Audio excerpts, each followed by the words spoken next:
વેરાવળના ચોપાટી ખાતે બ્યુટિફિકેશન સહિતના કામોનું ખાતમુહૂર્ત કરતા કલેક્ટર દિગ્વિજયસિંહ જાડેજા વેરાવળ ચોપાટી ખાતે કલેક્ટર બંગલોની પાછળથી ચોપાટી સુધી આવી શકાય તે પ્રકારે સુરેખ બીજ બનાવવાનું આયોજન જિલ્લા તંત્ર દ્વારા આયોજન હાથ ધરવામાં આવ્યું છે। આ ઉપક્રમમાં જિલ્લા કલેક્ટર દિગ્વિજયસિંહ જાડેજાએ વેરાવળ ચોપાટી ખાતે ઇન્ડિયન રેયોનના સહયોગથી નિર્માણ પામનાર બ્યુટિફિકેશન પેવર બ્લોક સહિતના કામોનું વૈદિક મંત્રોચ્ચાર વચ્ચે ખાતમુહૂર્ત અને ભૂમિપૂજન કર્યું હતું। આ તકે જિલ્લા કલેક્ટરે જણાવ્યું હતું કે વેરાવળમાં જ બીચનો વિકાસ કરવામાં આવતા લોકોને આનંદ અને પ્રમોદનું એક નવું નજરાણું મળશે।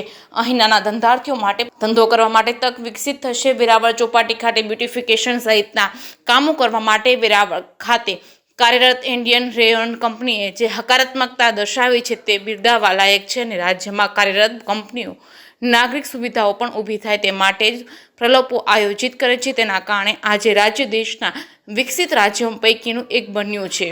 સ્થાનિક શહેરીજનોની સુખાકારીને પ્રાધાન્ય આપી આનંદપ્રદ વાતાવરણ પૂરું પાડવામાં આવે છે। વહીવટીતંત્રનો ઉદ્દેશ છે કે અમે કહીએ છીએ કે કલેક્ટરે કંપની કોર્પોરેટ સોશિયલ રિસ્પોન્સિબલ અંતર્ગત વેરાવળ પ્રત્યે કંપની પોતાનું પ્રદાન આપી રહી છે તે પ્રત્યેનો બિરદાવ્યા હતા।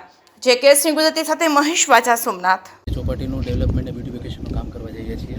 તેમાં 1100 સ્ક્વેર મીટરનું કામ છે ને એમાં આપણે એક ગાર્ડન જે ડેવલપ કરીએ છીએ અને એમાં એની એક રેલિંગ આવશે જે તમે આપણે કંપનીના ગેટ પાસે જે સ્ટાર્ટિંગમાં જોયેલું છે એ ટાઈપનું ગાર્ડન આવે છે ને એ પ્રમાણે આખું ડેવલપ કરી ને 160 મીટરનો એરિયા છે એ આપણે કવર કરીએ છીએ।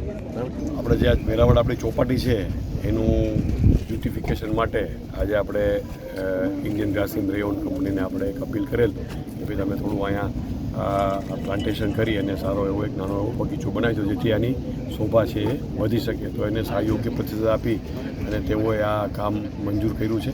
એ માટે હું કંપનીના પ્રેસિડેન્ટ શશાંકજીનો આભારી છું કે તેઓએ આ વેરાવળના એક સારું નજરાણું ભેટ આપવામાં અમને સહકાર આપ્યો છે।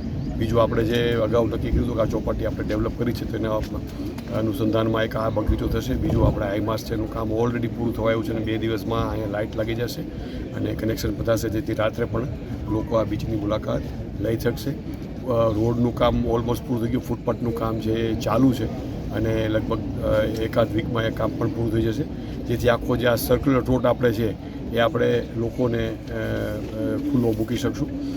બીજા જે આપણે નાના જે આપણે લોકલ ધંધાર્થીઓ છે એને રોજી મળે એટલા માટે આજે પ્રવાસનને અમે અપીલ કરી છે અને પ્રવાસન મંજૂરીમાં આપશે જ તો એમાં તાલુકા પ્રવાસન સમિતિની રચના કરી અને અમારી એસડીએમને એમાં અધ્યક્ષતા સોંપી અને અહીંયા વધુમાં વધુ લોકો આવી શકે, પોતાનો ધંધો કરી શકે, નગરજનો આવી શકે અને આનંદ માણી શકે એવું આપણે ટૂંક સમયમાં આયોજન કરશું અને પૂર્ણ પણ કરાવશું।